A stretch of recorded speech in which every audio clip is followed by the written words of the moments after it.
نحمده ونصلي على رسوله الكريم اما بعد فاعوذ بالله من الشيطان الرجيم بسم الله الرحمن الرحيم وانك لعلى خلق عظيم صدق الله العظيم۔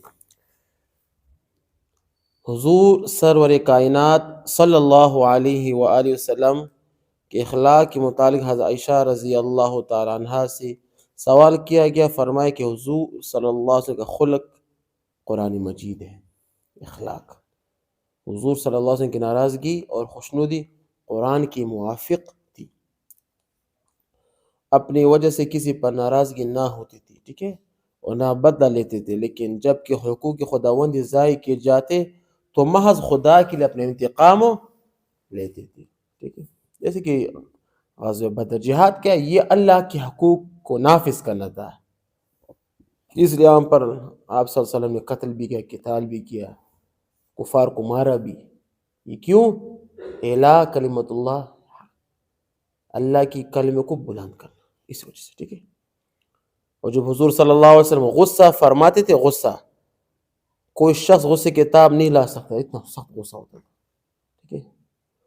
یہ غصے کی وجہ سے یہاں پر آپ سے ایک رکھتی، یہاں پر اوزیر ہو جاتی تھی، باہر نکل آ جاتی، تو اور آپ سے منہ بار سرخ ہو جاتا، لال سا ہو جاتا، یہاں پر رگ نکل آ جاتی۔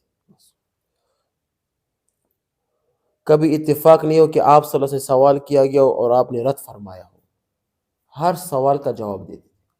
آج کل ہم لوگ تنگ ہوتے ہیں نا، 1 2 3 4 5 سوال پر تنگ ہو جاتے، یہ آپ صلی اللہ علیہ وسلم ہر سوال کا جواب فرماتے تھے۔ رات کے وقت حضور صلی اللہ علیہ وسلم کے گھر مبارک میں کوئی درہم اور دینار باقی نہیں رہتا۔ او سید، آپ صلی کی اولاد، رات کے وقت آپ صلی کے گھر میں کوئی درہم اور دینار نہیں رہتا تھا۔ اگر کبھی کچھ باقی رہ جاتا اور مستحق نہیں آتا تو گھر مبارک میں داخل نہیں ہوتے تھے جب تک مستحقین کو نہ پہنچاتے تھے۔ مطلب کہ گھر میں 1 درہم کبھی بھی اس نے چھوڑا نہیں تھا۔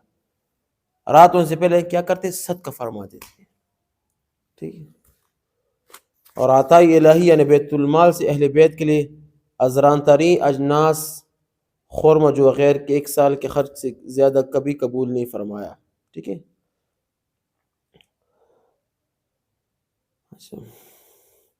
اپنے دوستوں کے سب سے زیادہ عزت فرماتے تھے، ٹھیک ہے۔ اصحاب رضی اللہ تعالی عنہم اجمعین کے درمیان پائے مبارک کو دراز نہیں فرماتے تھے، پائے مبارک پاؤں کو ایسے کبھی نہیں کرتے سامنے، ٹھیک ہے۔ جب مجلس میں ازدحام رش ہو جاتا تو حضور صلی اللہ علیہ وسلم بھی دوسروں کی طرح تنگ زان ہو کر بیٹھ جاتے، ایسے بیٹھ جاتے تاکہ لوگوں کے لیے کیا جگہ ہو، ٹھیک ہے۔ اور اصحاب اور ذات اقدس میں کوئی امتیاز نہیں ہوتا تھا، سب ایک برابر ہوتے تھے، ٹھیک ہے۔ جو شخص حضور صلی اللہ علیہ وسلم کو دور سے دیکھتا روع اور دبدبہ محسوس کرتا، مخزن انس پاتا۔ اصحاب کرام ہمیشہ حضرت صلی اللہ علیہ وسلم کی صحبت میں جمع رہتے تھے، ٹھیک ہے، ایسے جمع رہتے تھے۔ اور جب حضور صلی اللہ علیہ وسلم کچھ فرماتے اس کو سننے کے لیے سراپا گوش ہو جاتے، مطلب توجہ سے فرماتے، ٹھیک ہے۔ اور جب کوئی حکم صادر فرماتے ہر ایک اس کی تعمیل میں سبقت ڈھونڈتا، آگے ہو جاتا، اور جس سے ملاقات کرتے ابتدائی سلام خود کرتے، آپ سے پہلے سلام کرتے، سلام پہلے کیا کرو، ہر کسی پر سلام کیا کرو، چھوٹے بچوں پر بھی سلام۔ کہتے ہیں جو چھوٹے بچے پر سلام کرتے اس میں تکبر نہیں ہوتا۔ جو کہتے ہیں کہ میں اپنے آپ سے تکبر نکالوں تو اس کے 2 علاج ہیں، مسجد میں لوگوں کے چپل سیدھا کرنا ایک یہ، اور چھوٹوں بچوں پر سلام کرنا، اس سے تکبر ختم ہو جاتا ہے، ٹھیک ہے۔ احباب سے ملاقات یوگ زینت لباس و شان وغیرہ فرماتے تھے۔ احباب مطلب بڑے لوگ آ جاتے ہیں نا، سفیر وغیرہ، تو اس کے لیے اپنے لباس زیبتاً فرماتے تھے، کیوں؟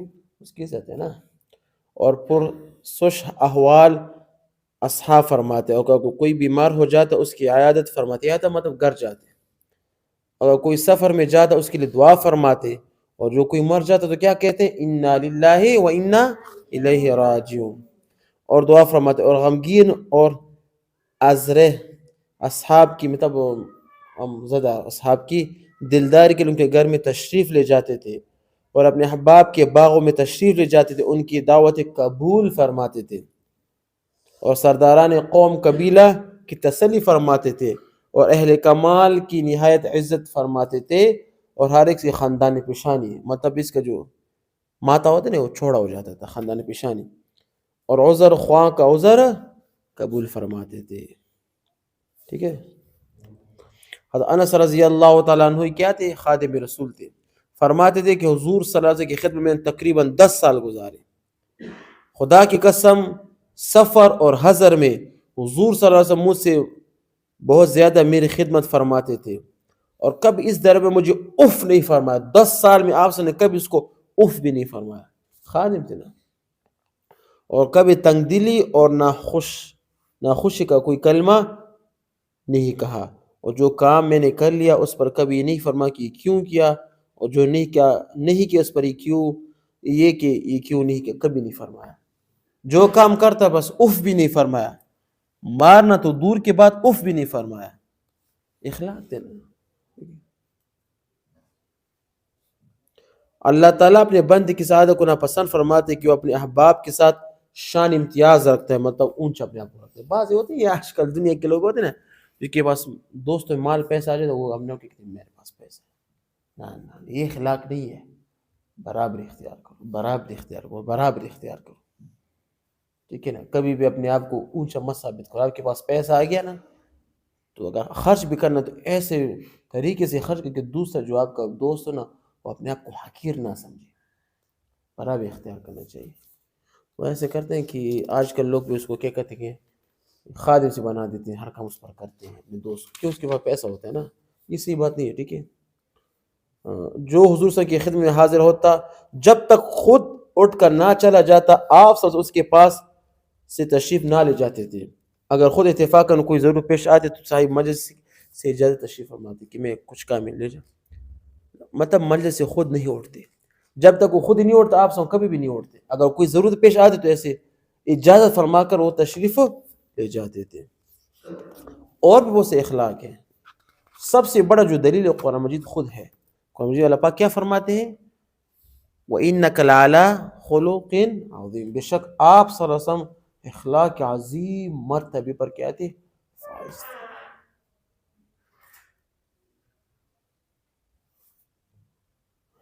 حدیث میں من لا یرحم لا یرحم. رحم کا نہیں تو اخلاق ہے نا کہ جو لوگوں پر اخلاق رحم نہیں کرتا اللہ پاک اس پر رحم نہیں کرتا. جو رحم نہیں کرتا اس پر رحم نہیں کیا جائے گا.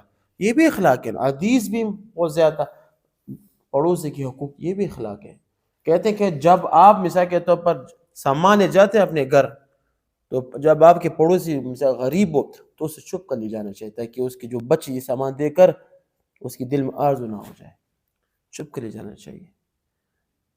جب آپ اپنے گھر میں شوربہ بناتے ہو نا خوراک سامان کھانا تو اس میں پانی تھوڑا زیادہ ڈالا اس امید سے کہ تھوڑا سا میں کھانا اپنے پڑوسی کی دوں. کہتے ہیں کہ اپنے گھر کا دیوار اتنی لمبی مت کرو کہ پڑوسی کے جو دھوپ ہے نا وہ پڑوسی سے کیا ہو جائے ختم ہو جائے. جو سایہ نا دھوپ کا سایہ وہ پڑوسی پر نہ پڑے بلکہ چھوٹی کہتا ہے کہ دھوپ کا سایہ پڑوسی پر بھی پڑے ان کو تکلیف نہ پہنچے. آپ نے فرمایا کہ پڑوسی کے بارے میں اتنے حقوق آئیں کہ میں جو یہ خدشہ اندیزہ ہو کہ میراث میں پڑوسی کے کیا حقوق نہ مل جائے کہ میراث میں پڑوسی کا حصہ نہ مل جائے. اتنے حقوق آئیں کہ پڑوسی کے احترام کرو پڑوسی کے احترام کرو. ٹھیک ہے نا.